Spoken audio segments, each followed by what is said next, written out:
Can you sit over there so I can see? I was going to go there because I felt that I was. I know it's so high. It is so Do you want me high. to sit there? I've got a seat for myself. Yes, that's fine. Okay? As long as I can see you. No worries.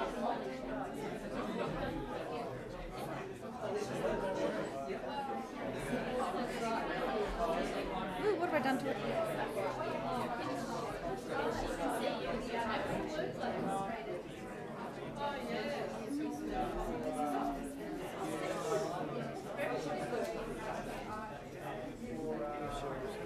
Okay. Can I just hover? Can I just hover? Yep. Ladies and gentlemen, if you could take your seats, we'll start it.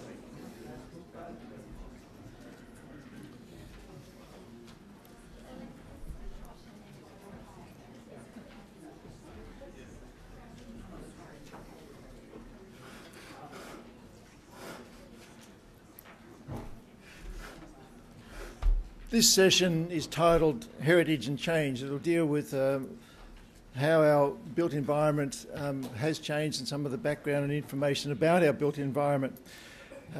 We've got 4 presentations. The first will be by Tracy Hill. Now, Tracy's actually standing in for Jennifer Hill, who was the heritage consultant for New Acton. Tracy is from the same firm, but she's the marketing and projects from Architectural Projects Proprietary Limited, which is Jennifer Hill's firm. So Jennifer's still enjoying or on her way back from overseas, and we're very pleased that Tracy's been able to stand in for Jennifer and present the particular paper. Tracy's particular role with Architectural Projects is the whole management of the jobs and to provide in support to the practice to ensure that the heritage projects are delivered on time and within budget, and make sure that the various aspects of the heritage side of things are considered by her particular clients. So I ask you all to welcome Tracy.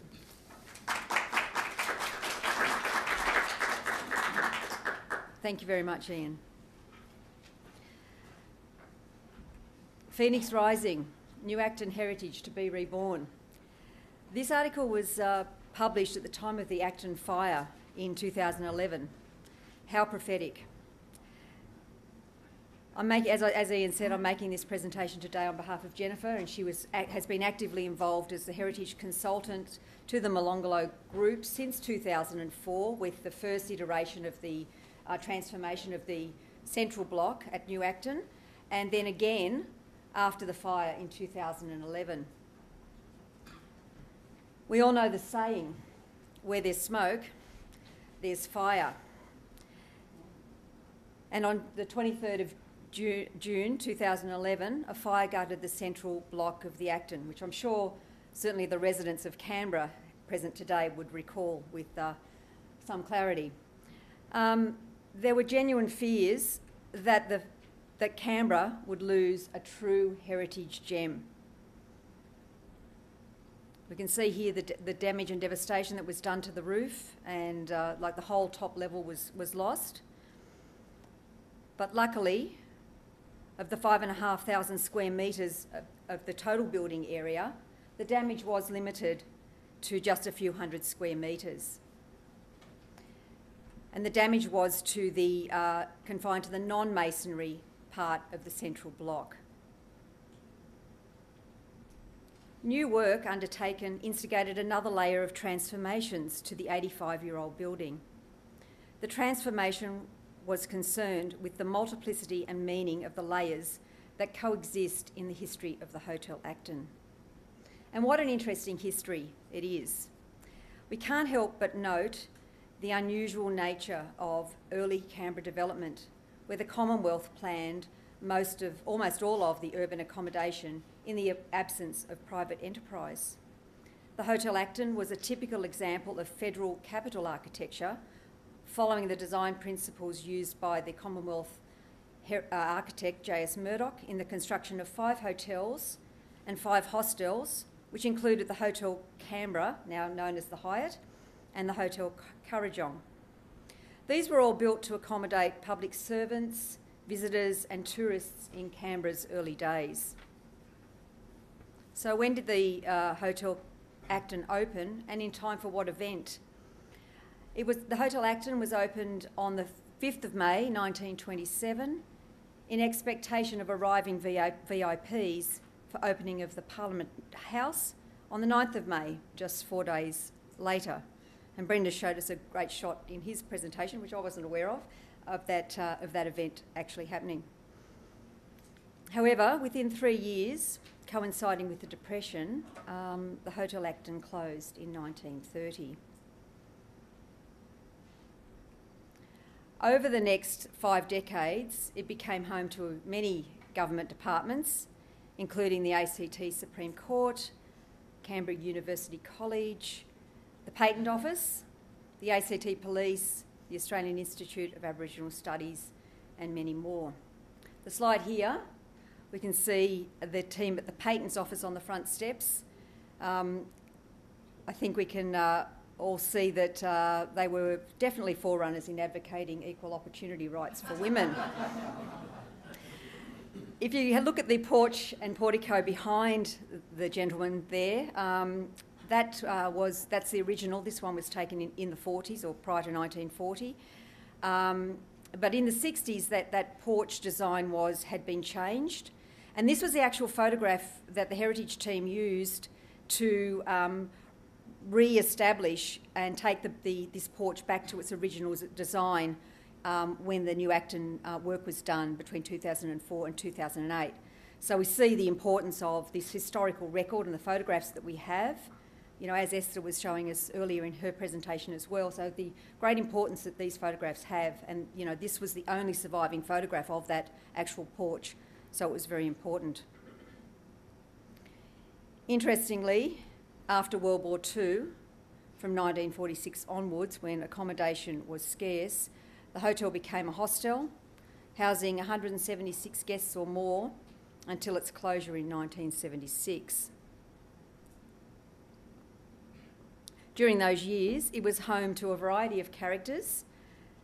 People such as the news mogul Clive Packer actually stayed there when he was working for the Canberra Times, and also Albert Namatjira stayed there while he was waiting to receive an honour from the Queen.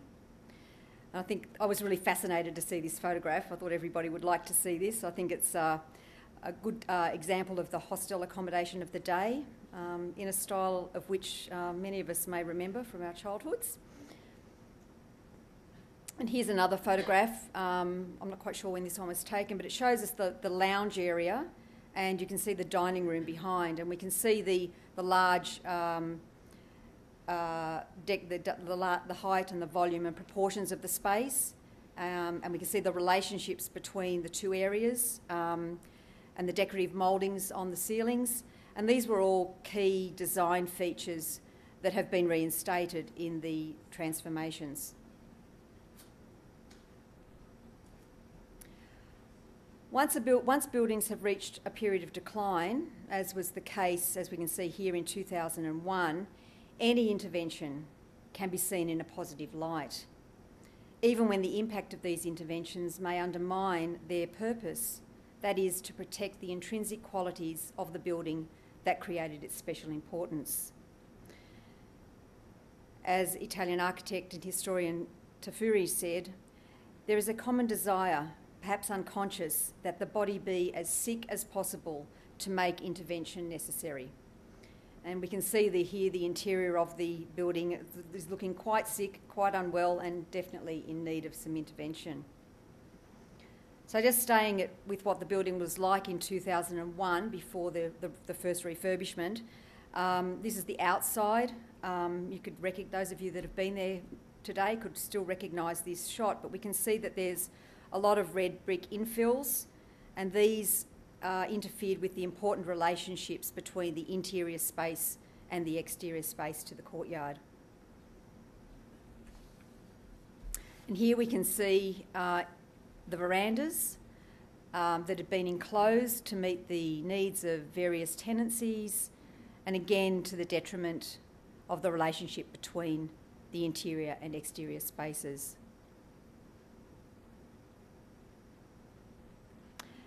Here you can see the covered walkways that have been installed in the courtyard, obviously for the convenience of people moving between the various buildings, but certainly disrupting the original design intent of having a nice open courtyard space.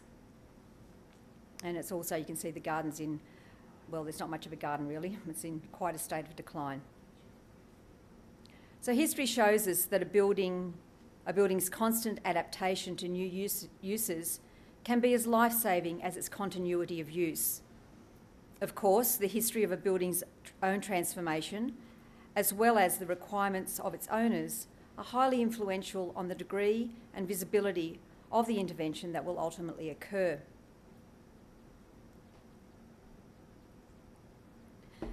This next slide shows us the central block after the work was carried out between 2004 and 2008 when it was reopened. What a refreshing change.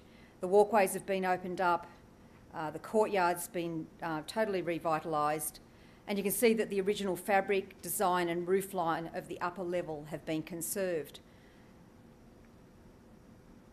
Interventions form part of the history of most buildings.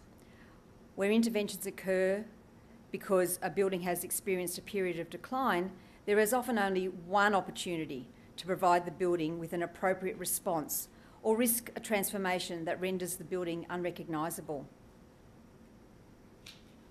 In the case of the Acton Hotel, the 2011 fire provided us with a second opportunity. These slides are all taken after the fire and show that we lost the ceiling, the roof structure, the upper level in its entirety. We also lost, all of the 2008 fit out that had been done, and we were really just left with the bare masonry bones with some of the decorative detail.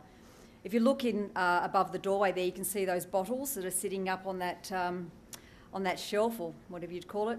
And I was in that space last night when I arrived back down to Canberra from Sydney, and noted that those bottles have been put back in exactly the same position. So there's our tribute to the history there.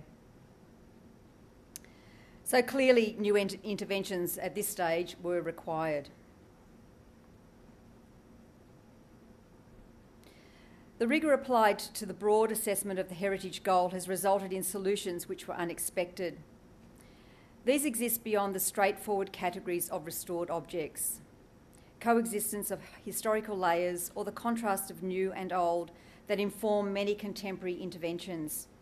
An intimate knowledge of a building's traditions has resulted in each of the layers being of its time, while clearly reinforcing the overall continuity of the building. Reconstruction and adaptive reuse after the fire allowed further recovery of those qualities.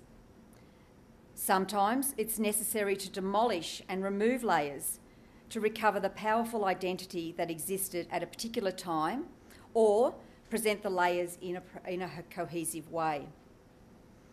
Places that have been identified as being of heritage significance to the community have values that are inherent. The architect's role through the creative process to reveal those values, to interpret them and to sustain the place into the future, to create new layers, new life, and in some cases achieve the addition of a new level of significance to the place. The project represents the second reimagining of this heritage building after the significant portion was destroyed, as we saw in the fire in 2011. The architects took the opportunity to consider how the building could be reconfigured to improve its functioning and linkages compared to the previous refurbishment, and how the scope could be expanded in a respectful yet inventive manner. By maintaining the heritage roof line and reinterpreting the window proportions, new light and 2 additional levels were added to the building. Key linkages between the 2 courtyard spaces either side of the building were reinstated also in this most recent project in 2013.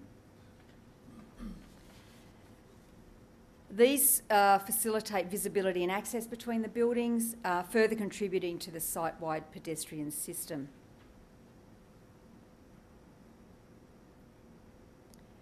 A new basement level was added, which allowed for the service functions to be repositioned underneath and this in turn created a new, more open floor plate at the ground level, which was closer to the original design intention. And we can see here the upper level that has been added into the roof space. So originally there was just the one level, but now there are actually two levels. And this allows a commercial space to function discreetly above the hospitality zone, which is below. The fit-outs use the history of the fire as part of their imagery, with parts of the building left in an as-is form so that the building's history can be easily understood.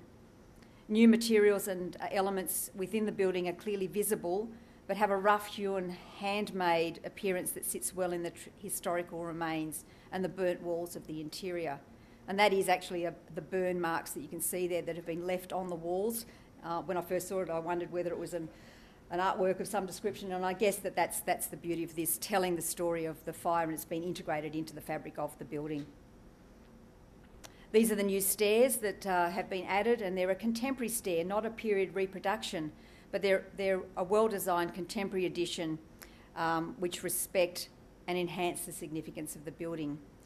Because these elements reinforce the original design of intent of the building, their redundancy at a future period is unlikely. The completed project enjoys an archaeological richness of layering not achievable through the veneer of a more costly renovation option. Overall, New Acton exemplifies how each transformation alters our historical interpretation of the building and how changes characteristic of the period become absorbed in the process of metamorphosis. The most salient lesson of New Acton is the robustness of the building's significance that has continued through the various transformations. I'd like to close now with a quote from Nectar F. Kapides from the Molonglo Group.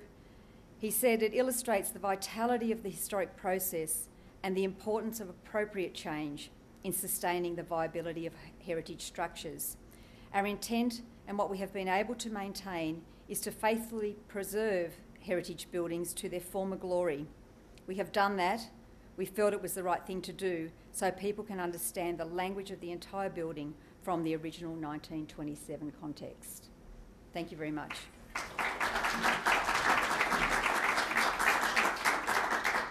Thank you. Thanks, Tracy. And it was interesting to note that the rebuilding of that part of the Acton Hotel won several awards for the recent Institute of Architects annual awards. Our next presentation is from Graham Barrow, and Graham is a Canberra-based journalist who has written and published widely.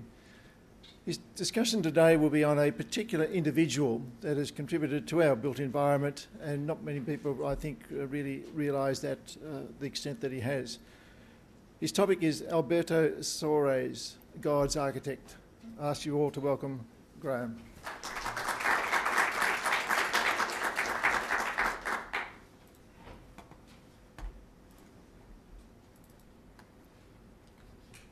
Thanks very much. Oh, good morning, everybody. Thank you for the opportunity of talking today about Alberto Suarez. I find it remarkable that in a tiny community such as Queanbeyan, population about 500 in the mid-1800s, should be home to two outstanding individuals, men who would have made their mark anywhere. One was the newspaper man and Canberra crusader John Gale, founder of the Queanbeyan Age. Years ago, I republished in book form 2 long series of his articles and called it John Gale's Brindabellas and Australian Alps. I thought then that Gale was a fine writer, although hyperbole and other journalistic exaggerations were not exactly strangers to him. The other person of repute in Queanbeyan was the Church of England incumbent or parish rector, the Reverend Alberto Suarez, and I intend to concentrate on him this morning. He was a church architect of considerable talents, although without formal qualifications in this discipline. Before he had finished, he had 30 buildings to his credit, mainly churches and parsonages. Almost all survive to this day, and all have heritage significance. But the future of some of them, at least, is clouded, meaning that their value as historical and social buildings in their respective settings could diminish, or in the extreme case of demolition, disappear entirely. More of that later. Soares was born in London in 1830, the son of a Portuguese businessman and consul, and an English mother, Camilla Loddington, daughter of a judge. Camilla had some artistic skills, and as he grew older, Alberto revealed he had inherited these abilities, excelling at drawing. He left school at 16 and spent 2 years in Oporto, Portugal, staying with his father's sisters, who were Catholic, although Alberto himself was Protestant. These years were beneficial in that he learnt Portuguese, copper engraving, and the flute. He also attended classes in sculpture and oil painting.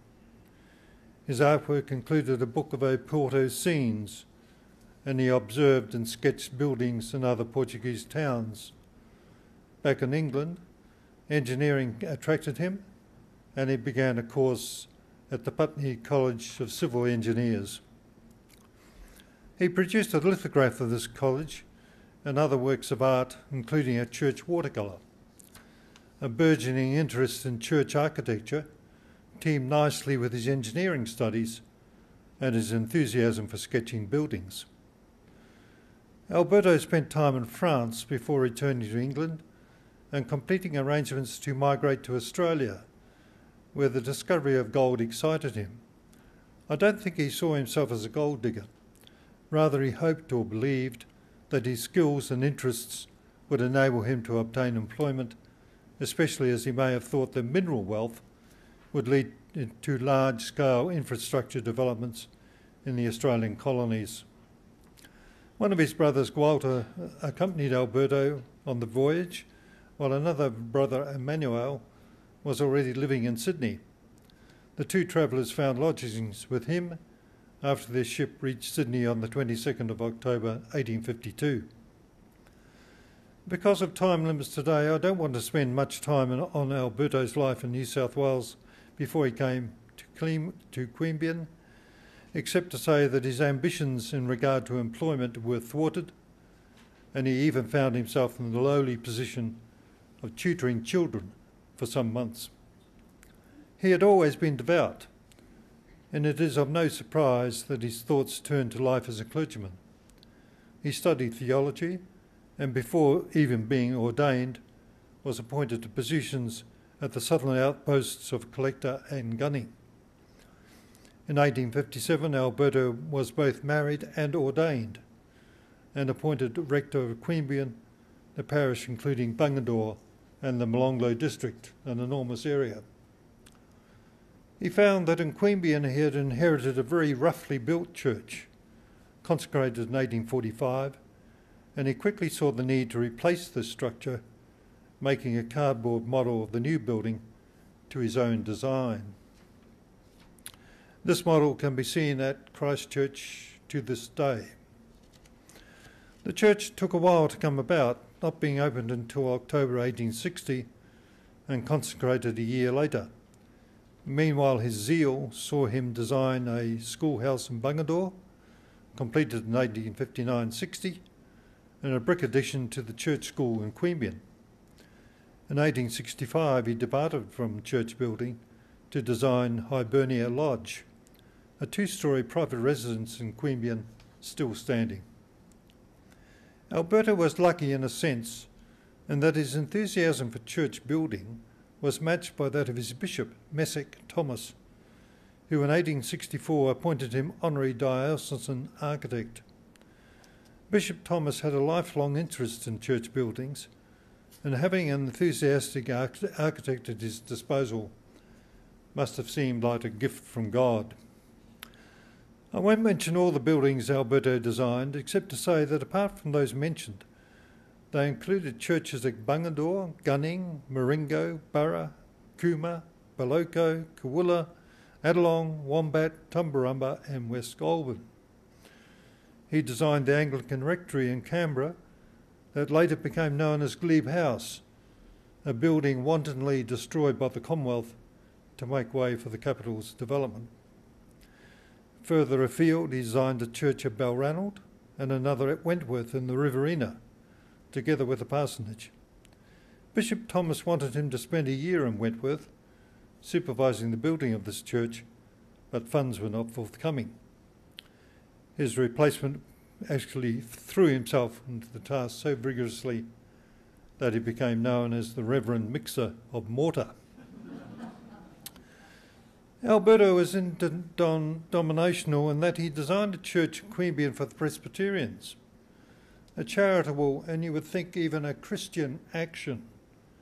But this nevertheless earned him a rebuke from a high-ranking Anglican official who threatened him with suspension and revocation of his ministerial licence.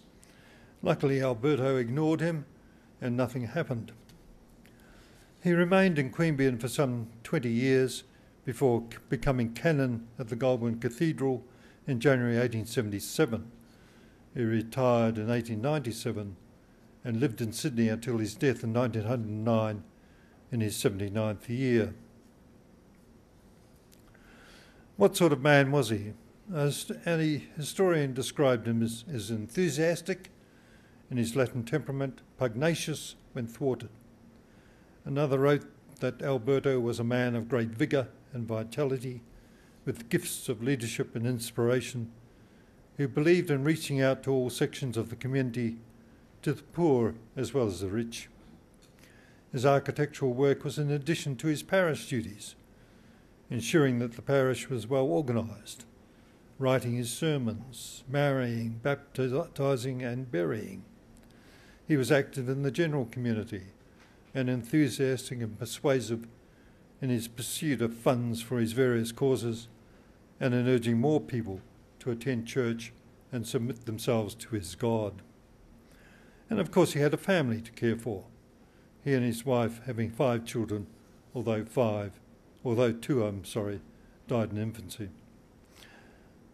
Unlike most of us, there are many memorials to his life because almost all the buildings he designed still stand today, more than a century after his death.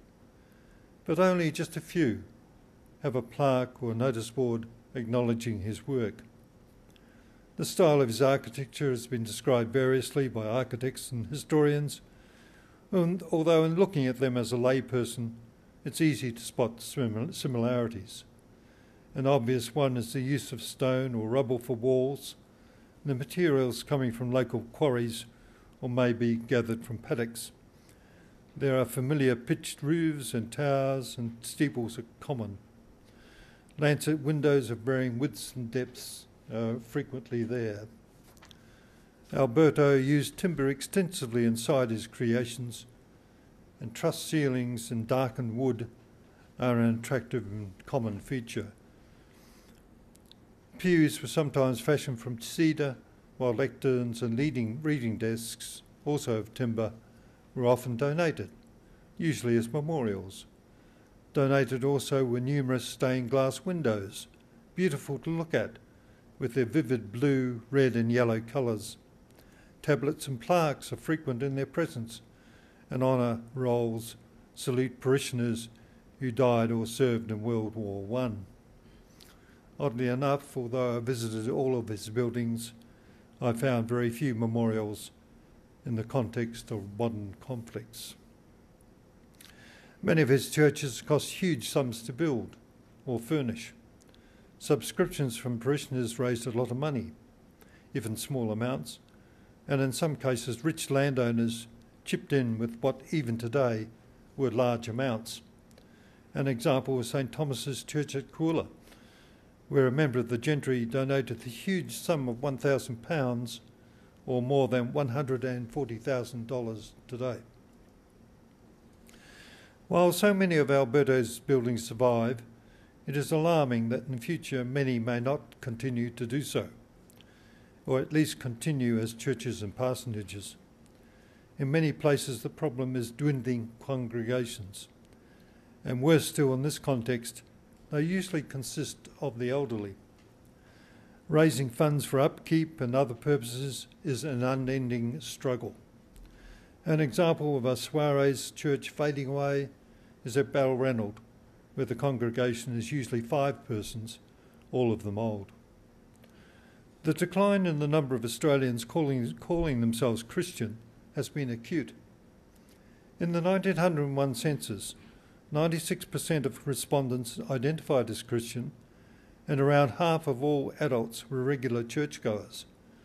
But in 2011, only 61% called themselves even nominal Christians, and other research showed that only about 8% of Australians attended church regularly. One writer made the point that religion in Australia is no longer socially relevant, a statement of significance when considering the gentry's involvement in Anglican affairs and church building during Alberto's time. All is not lost, however, because church buildings can be and are put to other uses, with their outer fabric at least being retained. A number, notably Roman Catholic convents, have been converted into dwellings, while a writer has identified other uses for them as including bars, cafes, offices, design studios, theatres, art galleries and antique markets. An idea put forward for Alberto's church at Wentworth, where the average attendance is 10, is that it could in time become a wedding chapel, given its popularity with brides and grooms. Demolition of churches and parsonages would be disappointing if it occurred, because often they are significant structures, sometimes the only one, within a town's fabric, and feature on its heritage trail, if there is one. And there's the question of what happens to their historic plaques, their tablets and honour rolls, and their often precious and valuable stained glass windows. I mentioned that Alberto Soares designed 30 structures, but there could be more. A number of other possibilities have been identified, but so far evidence of Alberto's involvement is lacking. Maybe such evidence will be uncovered in future, and we will be able to add to the record of this outstanding individual. I hope I'm right on this. This is a church at Marulan, which Alberto designed. It's interesting to me because it has a memorial plaque in it which commemorates a mother and 2 children who drowned in a cloudburst at Marulan in 1956. Now, this memorial to this family is the only one of its type that I saw in visiting all of the churches that Alberto designed. This is his church at Marengo, which was consecrated as long ago as 1866. Now, it would have been a familiar sight to the Australian cricketer Bill O'Reilly, because he spent part of his childhood in the village and mentions it in his memoirs. I mentioned stained glass windows. This is one example, again from the church at Marengo. There are many other examples in Soares churches, possibly finer than this one. This is a lithograph he produced of the church at Queanbeyan, which he designed. The actual reference that I've got says that this was produced in 1857, but that can't be right. And another source says 1859, which I think would probably be correct. This is a watercolour of the front elevation of Glebe House, so despicably destroyed by the Commonwealth. It's a work of Ken Charlton, who I think is here today. Thanks, Ken, for it. And this is an example of the very rich timber that features in Soares churches, including pews and ceiling, as you can see here. This one is at Christchurch, West Goulburn, Alberto designed this rectory at West Goulburn, very fine building, which is out of the church's hands and is now on private property. I mentioned the church at Balranald. This is it, perhaps the ugliest one that I saw, maybe because of the church is built of brick. It's in a sad state outside, although it's not quite obvious in this one. I mentioned plaques and things. This is one to a driver, Rupert Fisher, who died in France in 1917. It's on the gateway into St Edmunds at Gunning. The church at Bloco took this course of erecting bars at the entrance. This was after thieves stole the electronic organ and a couple of chairs and vases and things of that nature. The church at Wentworth, which could become a wedding chapel. And this is another example of stained glass windows at St Matthew's at Wombat. You can see here that there are no religious figures. This one is interesting because it commemorates a musician and a forester. It's actually within the church itself at Adelong and includes a guitar as an indication of the person's interests. This one is a particularly beautiful church at Burra. I like it very much because of the stonework, which sort of teams with the roof line. And this is a church at Cooma that Alberto designed. The rectory on the left was not designed by him. And the church at St Philip's in Bungadore has many memorials to departed persons in the Boer War and the First World War, some of them very notable members of families in the Bungadore area. And this is the church at Queanbeyan, the Presbyterian Church, for which the design of which was earned Alberto the threat of the sack. And finally, this is the church at Kuula, which is surrounded by vegetation, as you can see.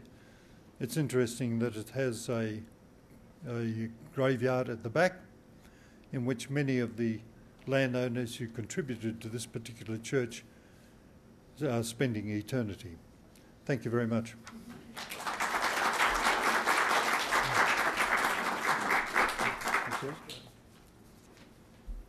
Thank you very much, Graham. Our next presentation is by Richard Sharp, who's a Senior Consultant, Environment and Infrastructure, Ecology and Heritage Partners firm. Richard's an environmental consultant for over 30 years and specialised in military and private sectors.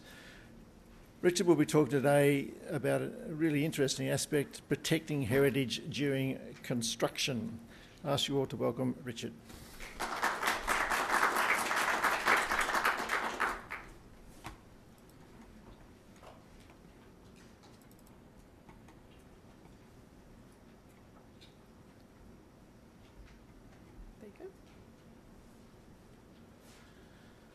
Thank you. And thanks to the organising committee for allowing me to present today. Yeah, an unusual topic. I thought this might attract a bit of attention. It's something that I currently work in this sort of space, in the construction space, and I think what I'm going to say today will be of interest to you. Just as an overview, so I'm going to talk a little bit about legislation, not too much though, about conditions that are assigned to major projects, about how we monitor compliance with heritage, what is best practice in this space, and perhaps give you a sense of where I see things going into the future, and hopefully you'll agree with me. Legislation, I think most of you would know this. Again, I'll let you read that for yourself. The main thing here, though, to note is, we have obviously legislation in the ACT that helps us deal with decisions, particularly around developments, where obviously the Heritage Council has a significant role to play in this, and in making decisions or in influencing the approval authorities' decisions that they make in relation to heritage matters for developments. The one thing I would note in there that that quite often with legislation, if we look across Australia, sometimes you see in legislation that there's a desire that entities must or shall. In this case, in the ACT, we have may give planning, may apply, and so on. So that's something that I've noticed here in the ACT, as opposed to other jurisdictions. Other jurisdictions is very clear and it forces heritage entities to actually influence developments. Perhaps not so much here. What I want to do is just give you an overview or an insight into some current development that is going on or has recently been happening here in the ACT, and some of the conditions that you see that the approval authority makes in relation to heritage matters. So some of you may or may not be aware that recently the ACT government chose to put in a development application whereby they needed to upgrade over 200 kilometres of fire trails throughout the ACT. And what was interesting in there, that there was an approval condition applied to that development application, if you like. So the government's seeking to approve itself to do some work, and they said, fine, go ahead and upgrade the fire trails, providing you obviously protect any heritage sites close to those fire trails.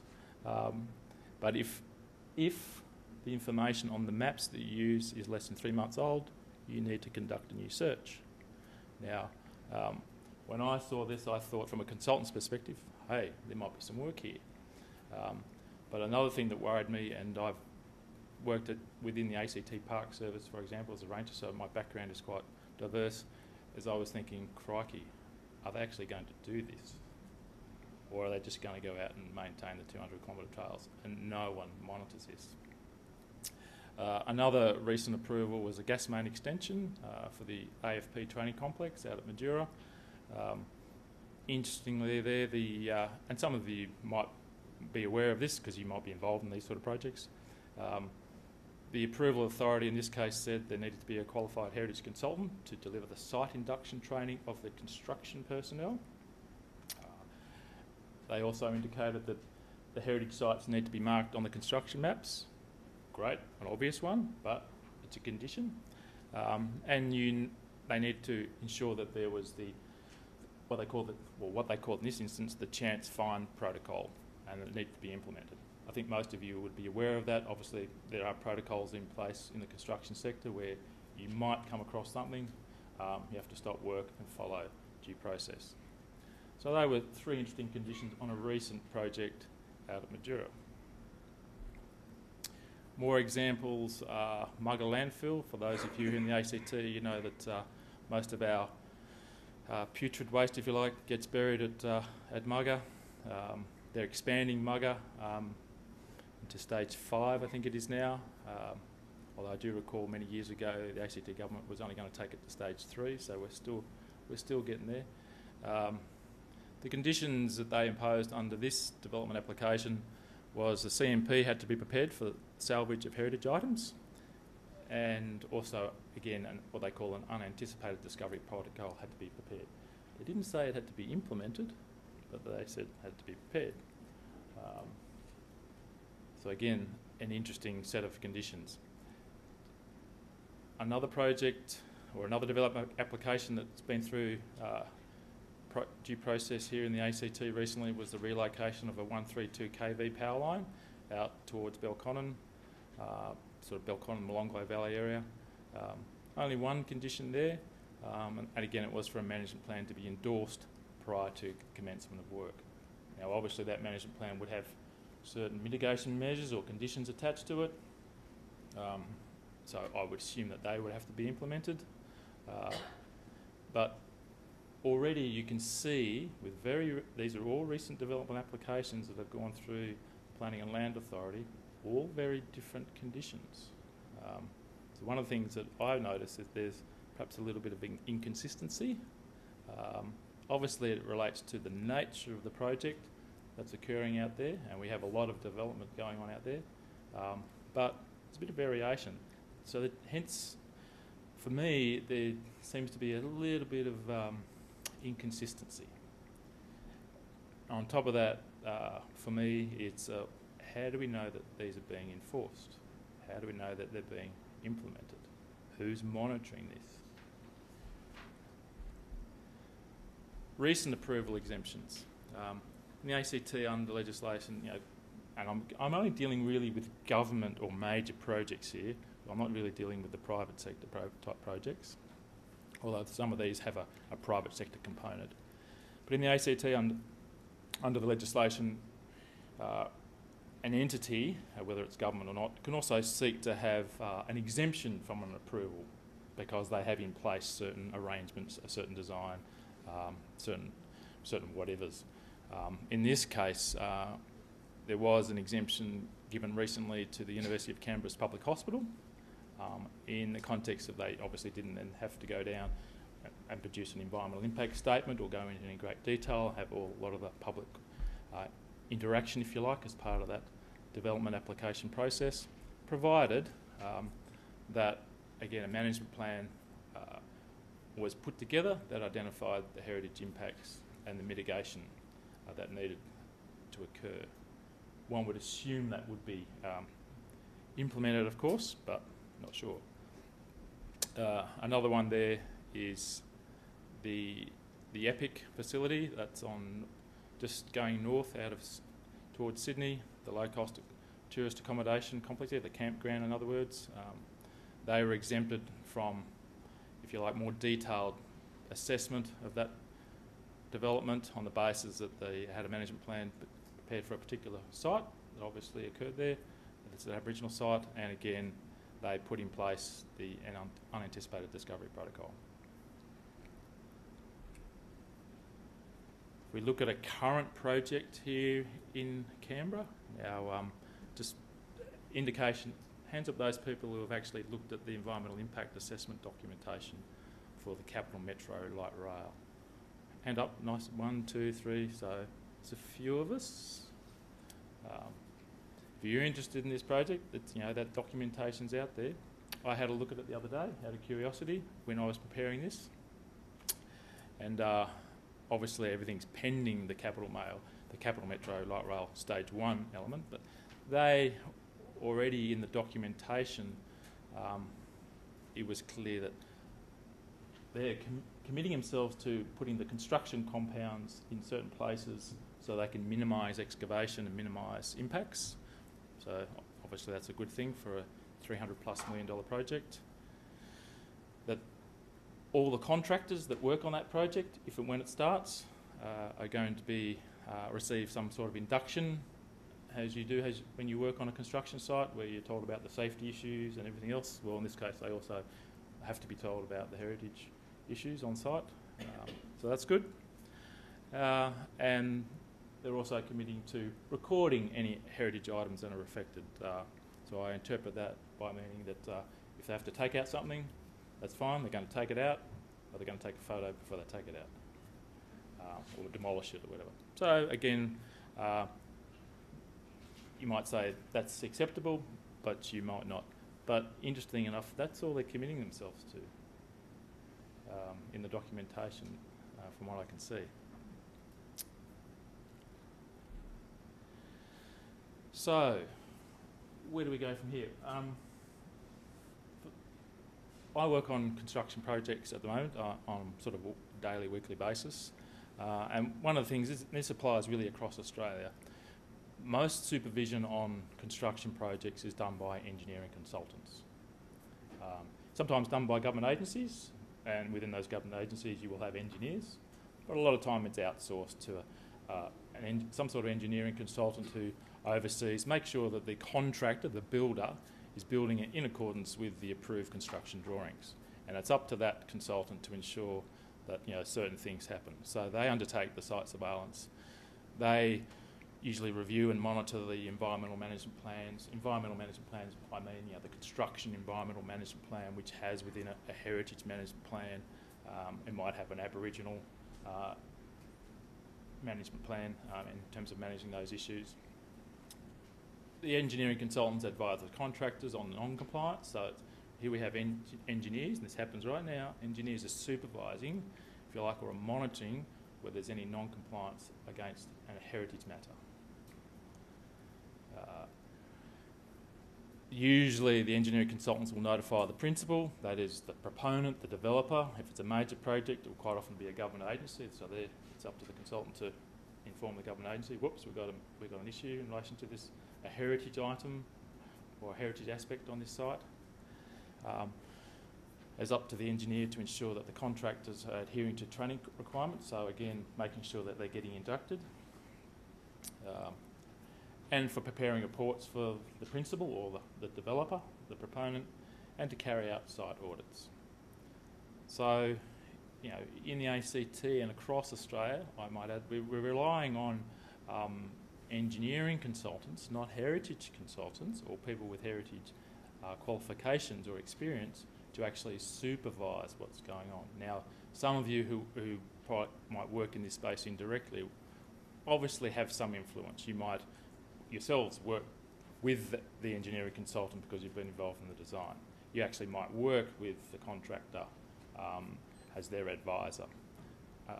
But generally what I'm trying to highlight here is it's the engineers, the profession of engineers that's really driving this. So already a take-home message for you as heritage professionals, you need to work closely with engineers and particularly engineering consultants because they're the people that are actually making it happen, or if you like, are supervising what's going on out there.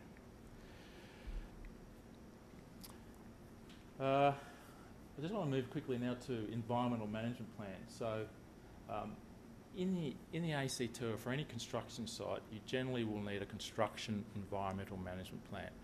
And for works to occur in the ACT, quite often a contractor needs to obtain some sort of authorisation or approval from the EPA. It actually has to submit to the EPA an environmental management plan.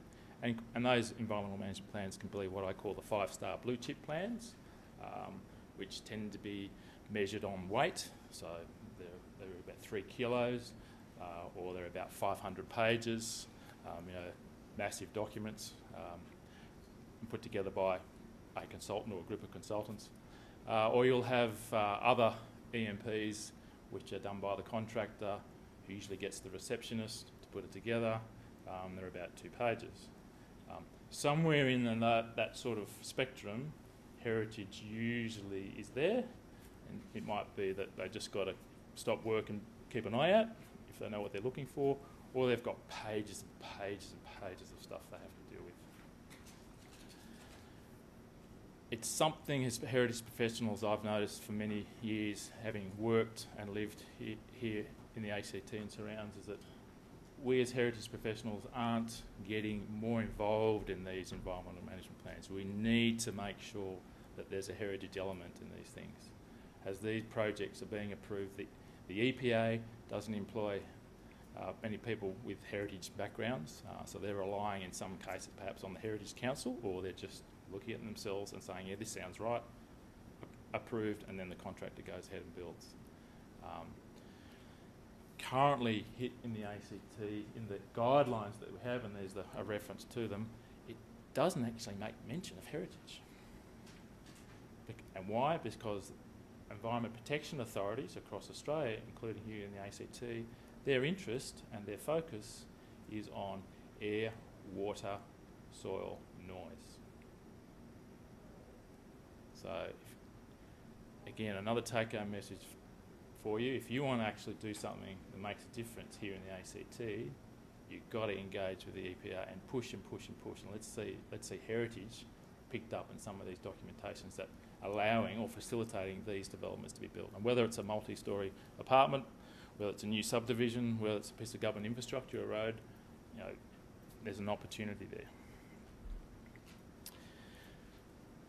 Having said all that, builders or contractors, civil contractors in particular, they understand about heritage. They're very interested in heritage. They don't want to bugger it up. And in fact, when you look at and talk to the Civil Contractors Federation, you know, their approach is that, you know, they say to all the members of the Civil Contractors Federation, you need to check to see whether there's a management plan there. And if there isn't, you need to ask, should there be one? you need to make sure in your own processes, documentations within the company that even the receptionist might be putting together, that you understand that there could be heritage items out there.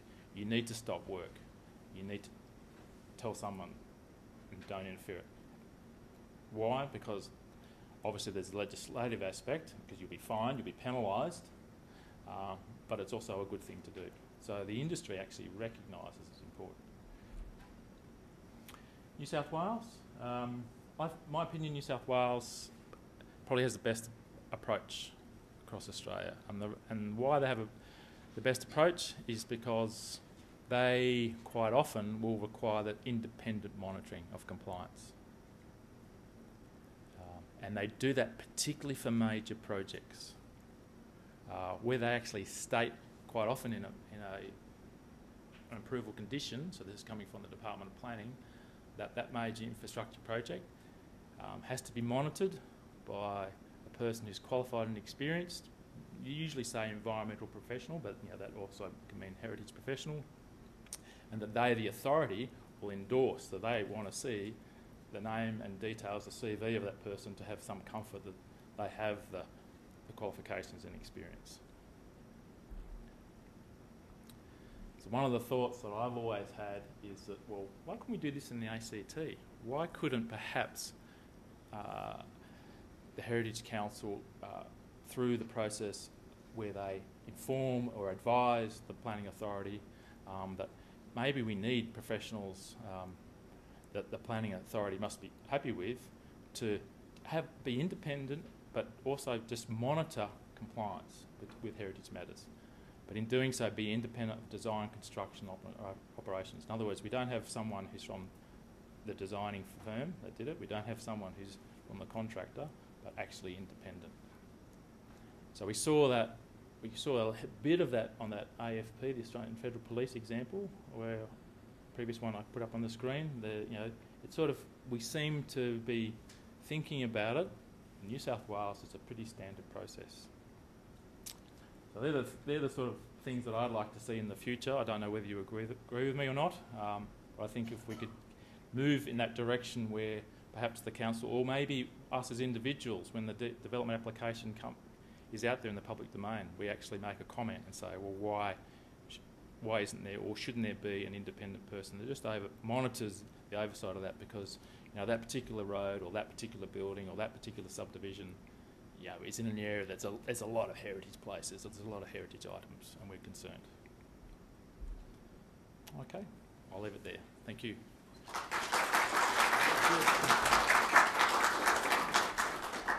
Thank you, Richard. Some food for thought.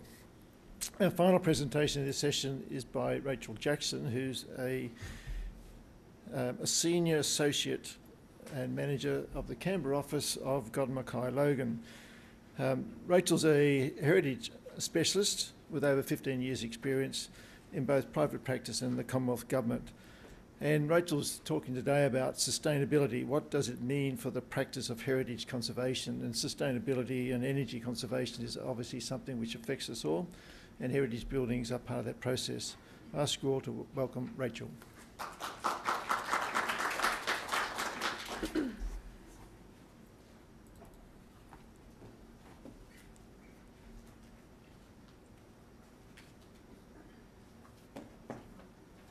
Bits of paper. I think it's good morning, everyone. Thank you, Eric and Hannah and the organisers. You probably recognise this image from Brendan's talk this morning. So it's a fantastic image, and I hope the sustainability tag goes well with it. The sheep today for me are protesting, or they're the advocates for my talk, I guess. I'm here representing Australia ECOMOS, as well as my firm GML Heritage. Some of the content is based on my research that I've done through GML Heritage.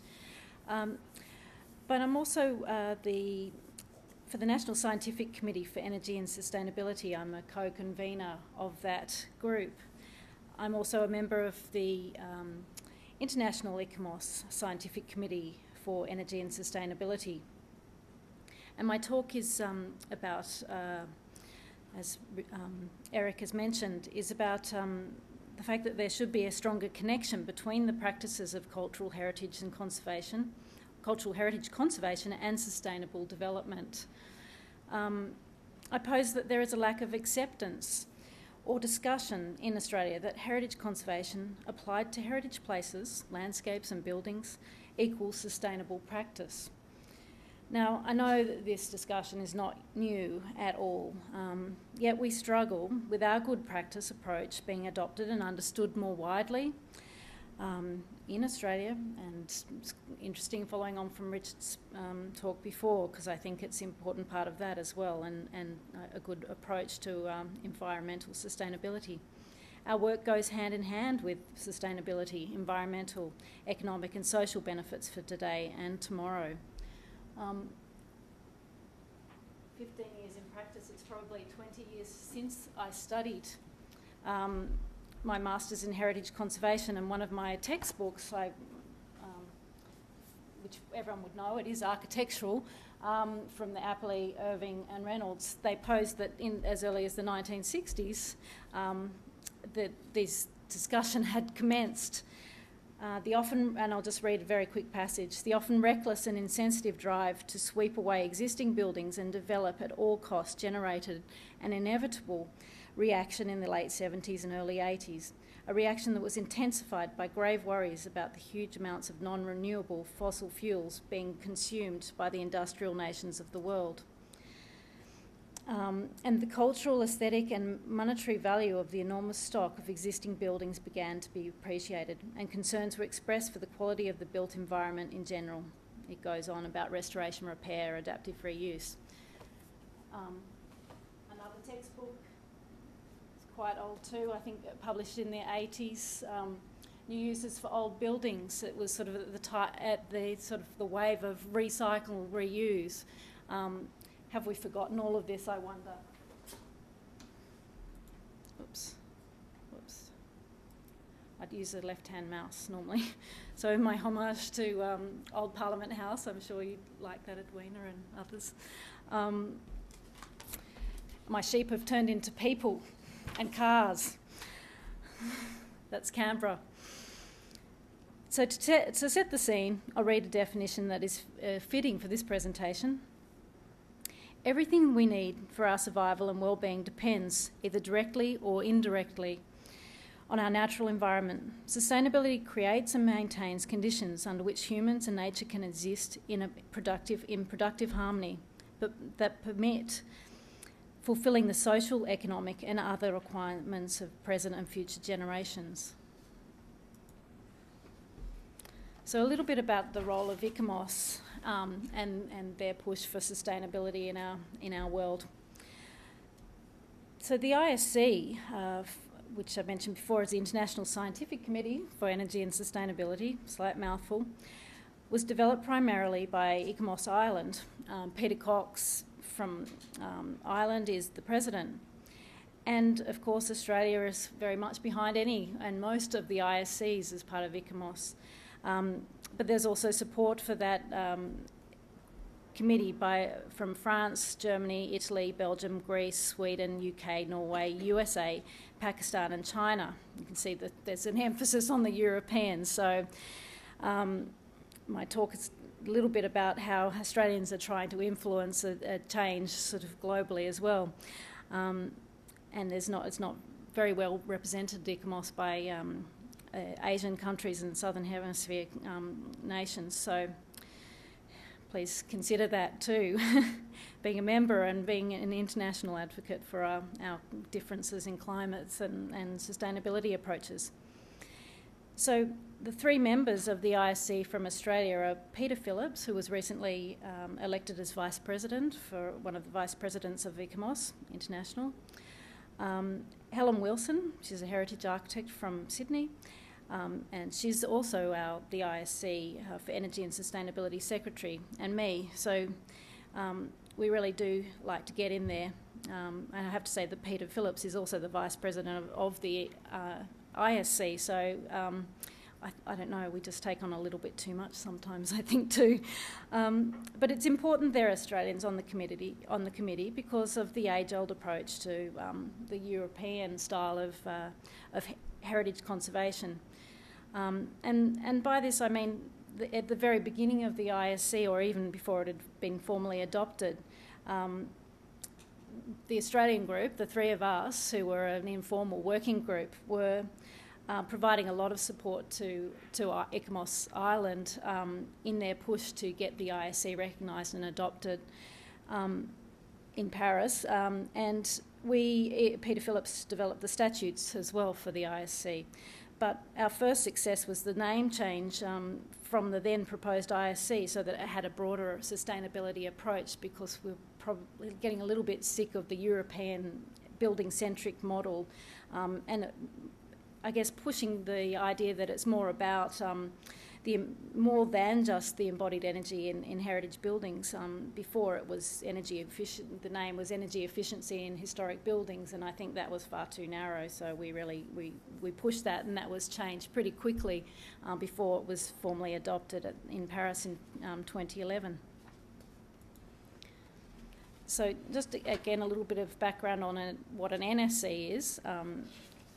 Australia Icamos, a National Scientific Committee. The first one was developed with Sandy Blair and Juliette Ramsey, and it was the Cultural Landscapes and Cultural Roots NSC. And they've been very active for a long period of time. And more recently, the NSC on Intangible Cultural Heritage. Richard Morrison's one of the co-conveners of that NSC. And then the NSC on Energy and Sustainability with the most recent. We've been acting as a working group until November last year. Helen Wilson, I mentioned before, and I are the co-conveners, and the NSC has 16 members from across Australia. And again, Canberra's well represented, with Eric and Edwina being a part of our membership. And this is, the NSCs fulfil a really important role of Australia Icamos. And that's engaging with the experts in the specialist fields, and that's a really important part of Icamos's work.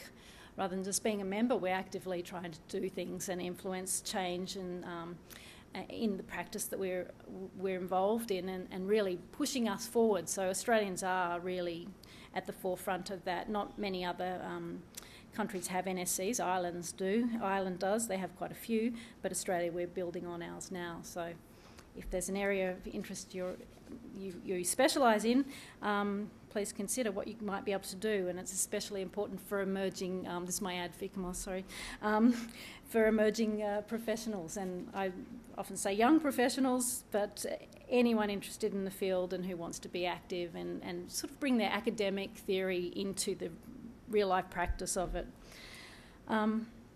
So one of our roles is also the NSC's roles is to support the International Scientific Committee for worldwide cooperation in the increased awareness and practice of sustainability. And our objectives align with the ISC's objectives, and we very much made stronger distinction about the idea that we are representing a Southern Hemisphere approach, that we have a well-established conservation methodology and different climate to the Northern approach to sustainability. Yep. And again, just the objectives. I haven't listed all 9 of them. My talk's a little bit about the methodology of the Borough Charter as well, but the objectives you can find on the website of Australia Icamos. They read something along the lines of promote awareness of the conservation of heritage places as part of the conservation of the world's scarce resources and the energy conservation and sustainability in heritage places. So we follow the conduct of Australia Icamos, and we apply the Borough Charter. And as you all probably know, the Australia Icamos Charter for the Conservation of Places, the Borough Charter, places is the part that I emphasise. It is more of an approach that's about all values, all combined values. And it's an important distinction because we have the Charter is very successful, it continues to evolve, and it's nationally accepted, it's also internationally accepted, and it's been so successful that it's been applied in other countries, and we've assisted, for example, the China Principles has followed on from the Borough Charter, and there are others.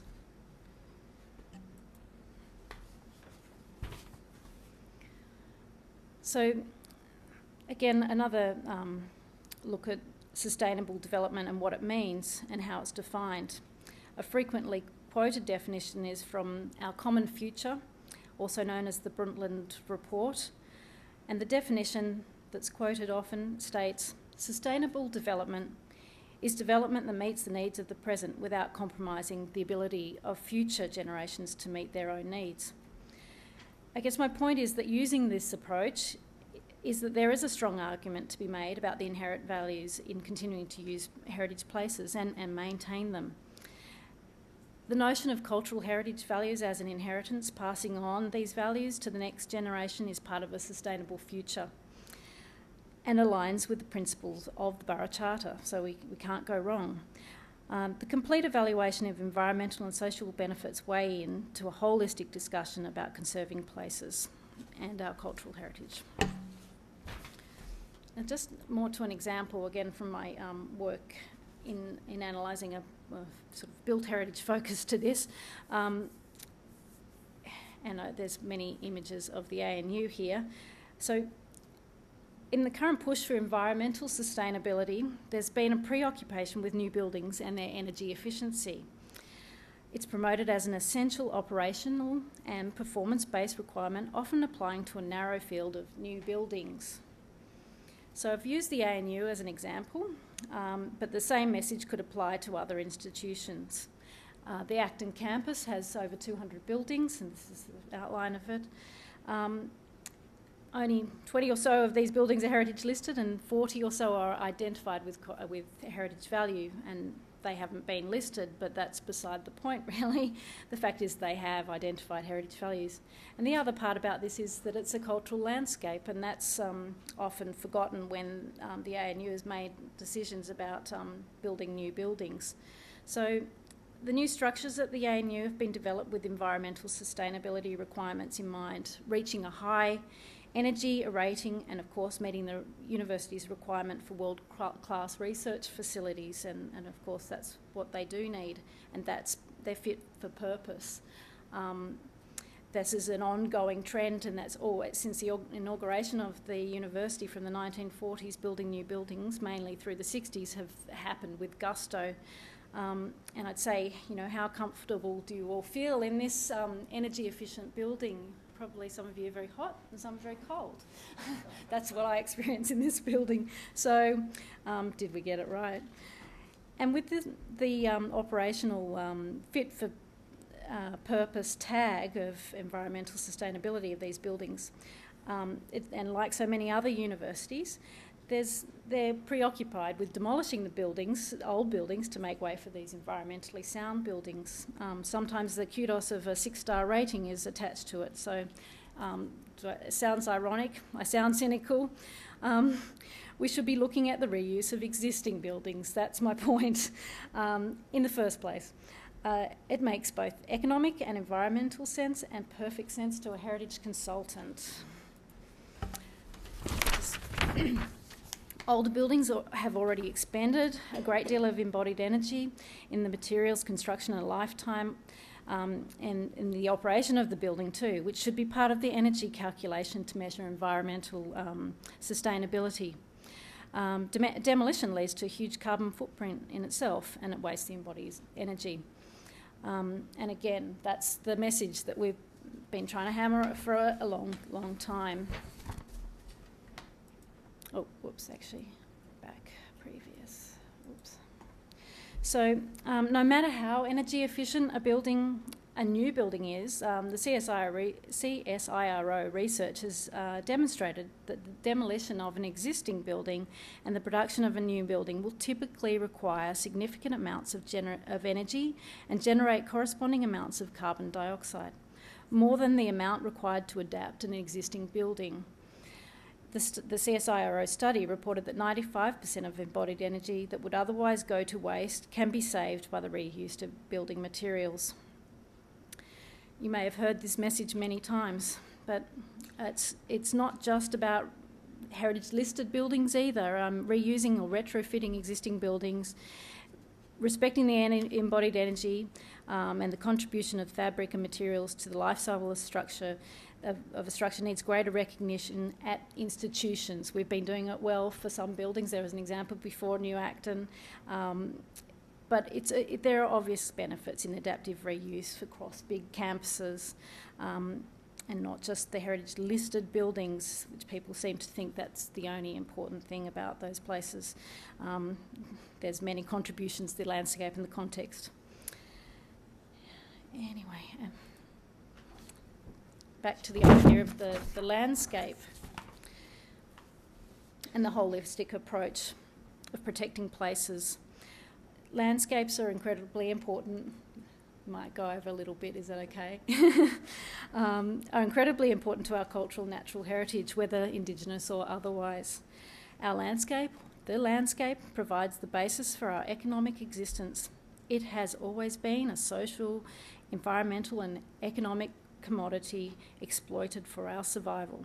Cultural landscapes have inherent values, heritage values linked with the economic survival of many cultures.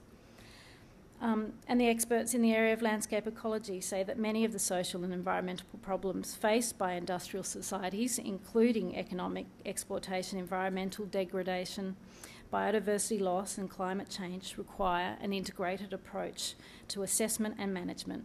Sustainable land use and the protection of traditional cultural landscapes is therefore helpful in maintaining biological diversity.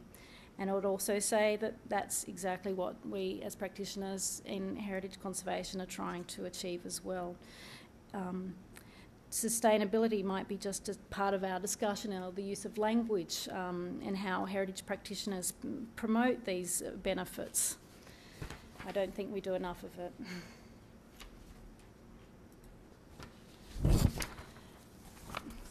Nearly summing up. So some of the work the NSC has to meet the objectives is it's quite a lot. We probably have too many architects on our committee, and we need a lot more in terms of the natural and cultural environment, really, to understand the full picture.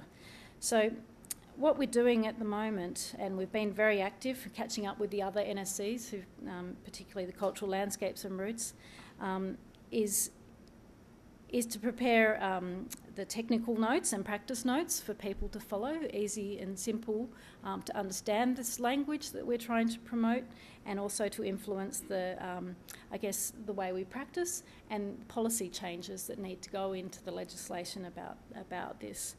And for institutions like the ANU, where their environmental policies say a lot about the environment, but not much about how heritage conservation benefits the environment and their campus, the inherent values in the place and what we need to promote for the future.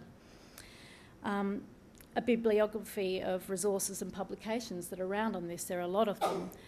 We will soon have these on the Australia ICMOS website, in their Heritage Toolkit location on the website. And importantly, fostering links with academics and postgrad students about undertaking the research for this area. It's a really important place to start to support our argument. And we're also convening a session at the Adelaide ICMOS conference in November, so please do come along. With Peter Cox from Ireland, I mentioned before, will be coming along to tell us about the Irish experience of how they've influenced their heritage practice and legislative policies there, in accepting energy and sustainability as part of the approach to conservation. So that will be very interesting. Key messages, my last slide. So conserving, interpreting and reusing our material and cultural resources and reducing waste, which occurs through demolition and overdevelopment, will maintain our cultural heritage for future generations. It will contribute to the revitalisation of our cities and cultural landscapes. Conservation and protection of heritage places, buildings and landscapes and all cultural values equates to sustainable development and acting sustainably. Thank you.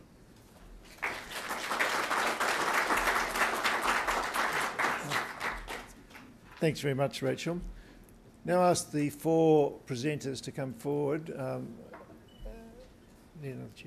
and take a seat there, and we'll have a revolving microphone.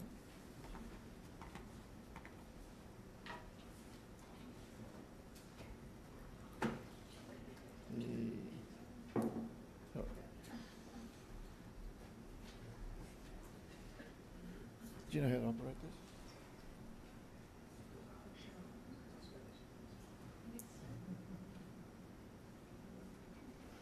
Right, it's open for questions. Yep, open for questions. Who's got the first question?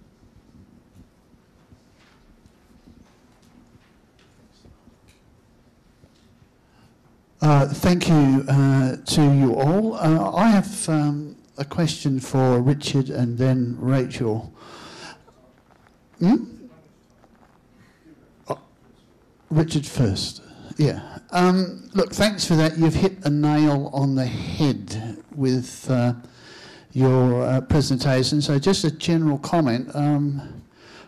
As you were talking, I was squirming in my seat, thinking of all the places and the archaeological surveys that I've done over properties, knowing full well that what I'm finding is only what's on the surface and what's not under the surface. So my question to you is in rather a comment, is that perhaps we should be thinking not of a policy on unexpected finds, but a policy that is adhered to on expected finds, because in many reports I've rambled on about the possibilities of what's on underneath the surface, only to see that surface destroyed with no active consultant on the site at all to monitor it. Now, this happens quite often in the ACT. So any comment on that?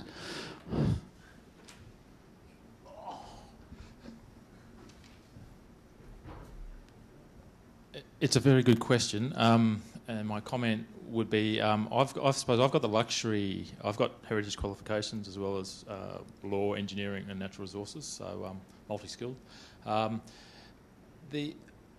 I'm quite often appointed by the New South Wales Government as an environmental, what they call an environmental rep on some large construction jobs, so mainly across southern New South Wales, and I find that I can actually influence the contractors at a very early stage, and I can think of many examples whereby you're there, you go out, say, once a week.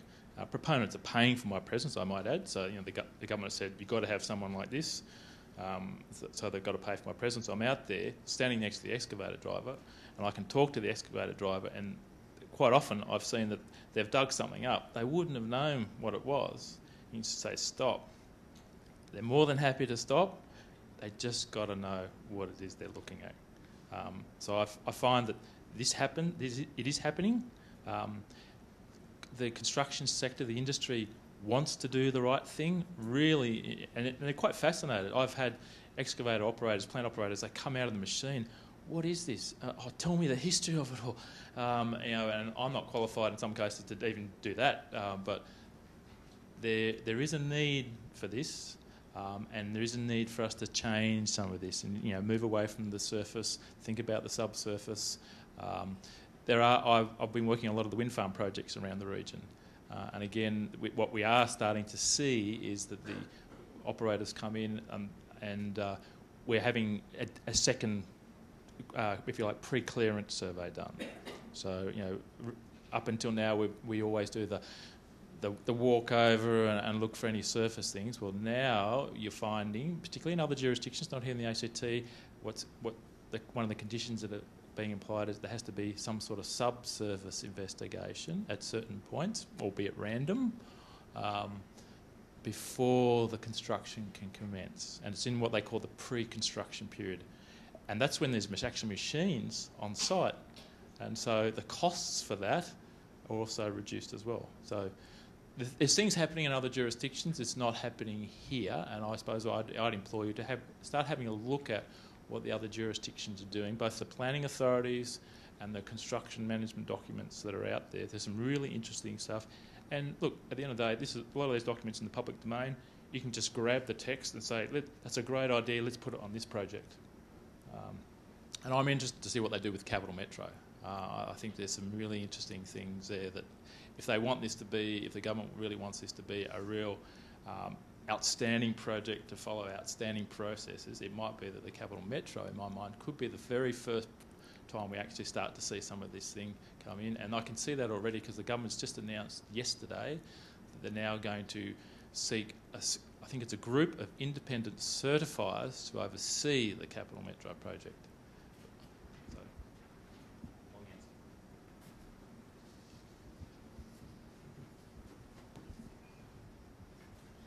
I've got a question for you, Rachel. You mentioned the need to consider the embodied energy of heritage buildings in energy calculations for sustainability purposes. Are there any models for the way in which that can be done, or any good examples of where it has been done effectively?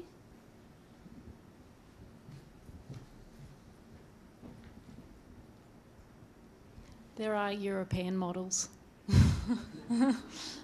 And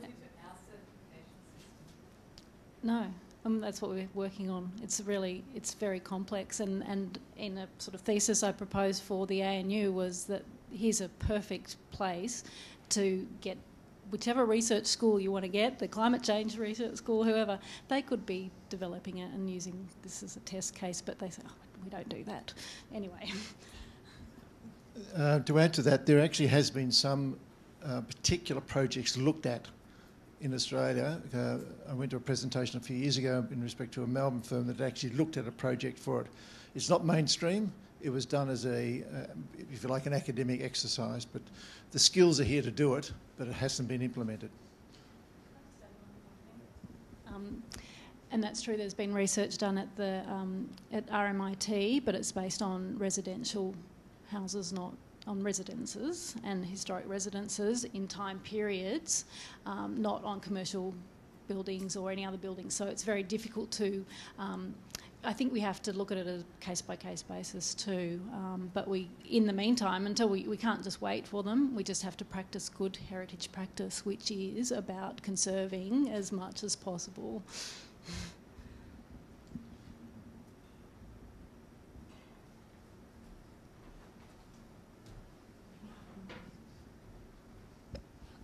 Just a quick one, Rachel. Your energy committee, do you have room on that for a rather sceptical historical archaeologist? I'm willing to join. I'll chat you up after. I'll give you some paperwork to fill in. I've got a bit of a vetting process going on. Yeah, look, everyone is welcome to join. If you're an ICOMOS member, please do contact us. And you can, the Get Involved tab on the Australia ICOMOS website is the way to do it. So, or contact me.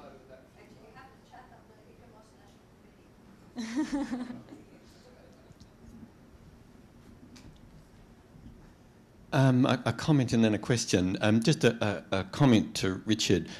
I'm not an archaeologist, but I do have some insight into the archaeological work in the ACT, and I think the picture you present is probably not very accurate about what happens in the ACT.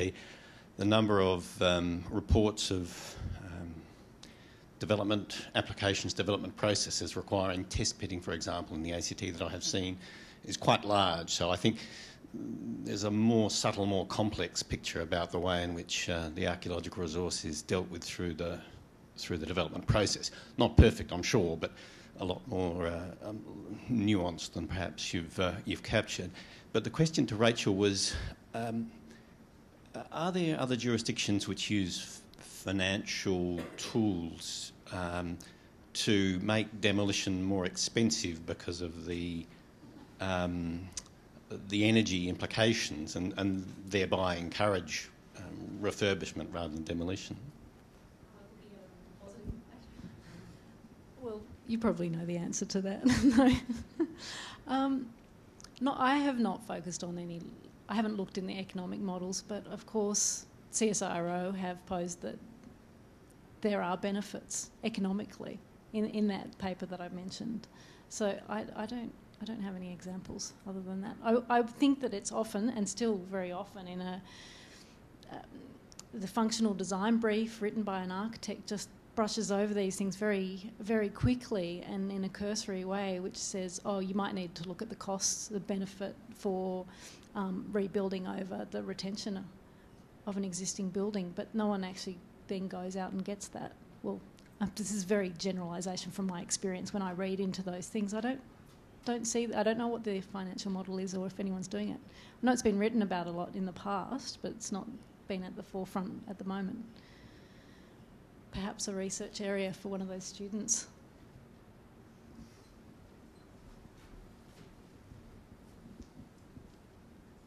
Hi, I'm Susan Bell. Just a question about some of the things that you touched on in all of your presentations was about sort of learn knowledge about the sites, but then also a discovery of artefacts and beautiful LED lights, etc.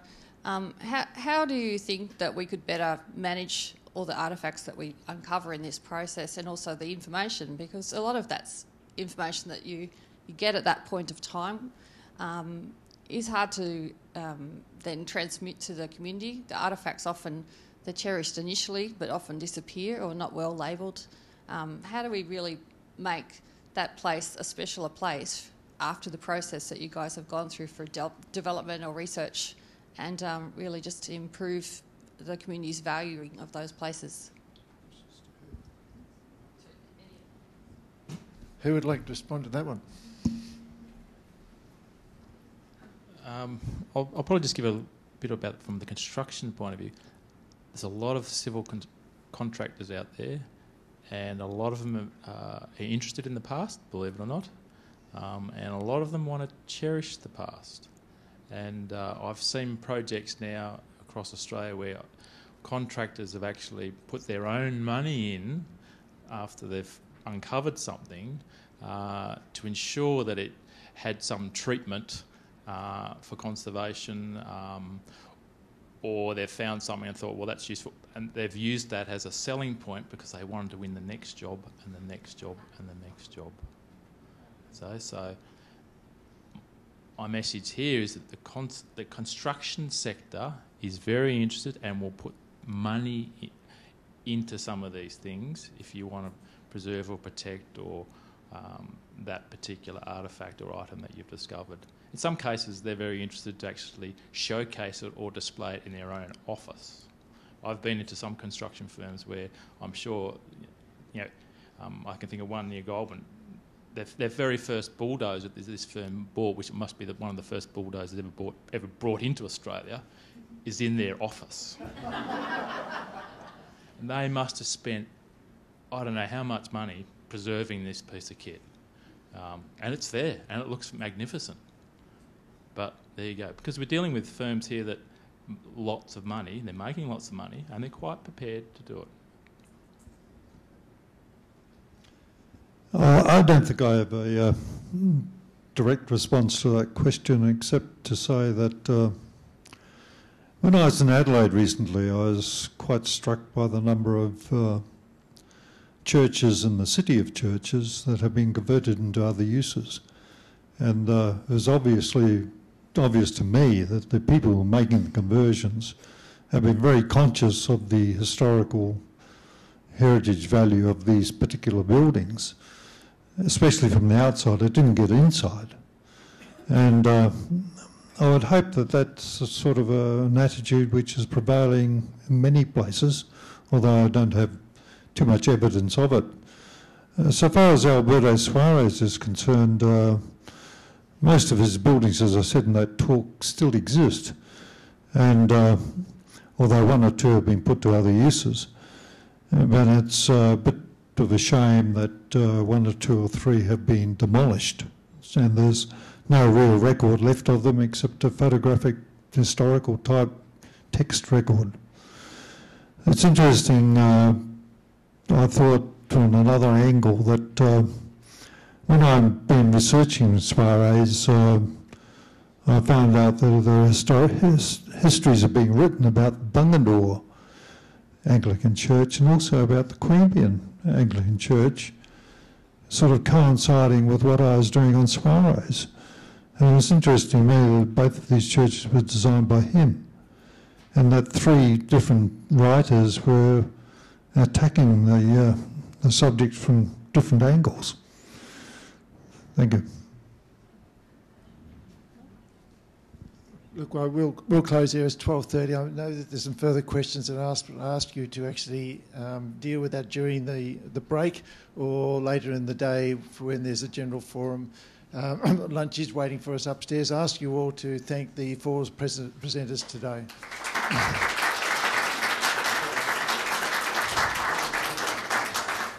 Lunch is served and we're back on deck in about an hour.